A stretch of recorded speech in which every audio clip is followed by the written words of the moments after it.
I have dropped from Masters 2 all the way to Diamond 4 in Overwatch. This video will begin the new content niche that I've finally found.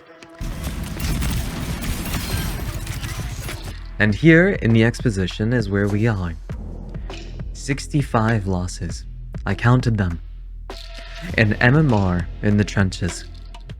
And a Plat 2 5v5 tag humiliating me to anyone who checks my profile. Do I care? No. In fact, I've decided to break everything I've known from the ground up and seek out mastery. Because all of these hours, I can't let them go to waste. So I'll begin by setting a new standard for myself. I have 5 learning pillars that I will adhere to. The eye is an illusion. I cultivate the eye strategically. First, I declare it worthless. Second, I keep it open. And third, I forge it into a ruthless weapon. The I being my ego. From one thing, know 10,000 things. Take what is useful, discard what is not, and add what is uniquely your own. My own. All those 1,500 hours that I've spent on Overwatch, maybe more. You know what, I'm sure that even half of it is irrelevant. But I will finally filter everything through my own lens. And this is my lens that I will be crafting for myself and my journey. Always expand or solidify the fundamentals. The foundation. Never drift. Time and space are the root. Everything else serves them. Experiment ruthlessly, sharpen intentionally, engage with purpose and alignment. I will be learning Overwatch by following these core truths. You will watch my journey. Will I hit top 500? Or will I be the next Gaming for Hope? Let's find out. Let's play. Oh, right, I have to train. Train.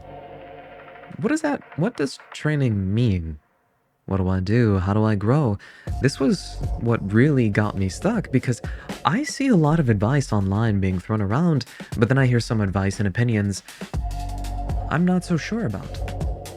First, let's define what Overwatch is about. It's a zero-sum game where the victor is determined by 2 things. Time. Space. Interesting. So time and space are the roots of Overwatch from which everything else derives. If that's the case, then we finally arrive at why I fundamentally find some things flawed and other things reasonable, sound even.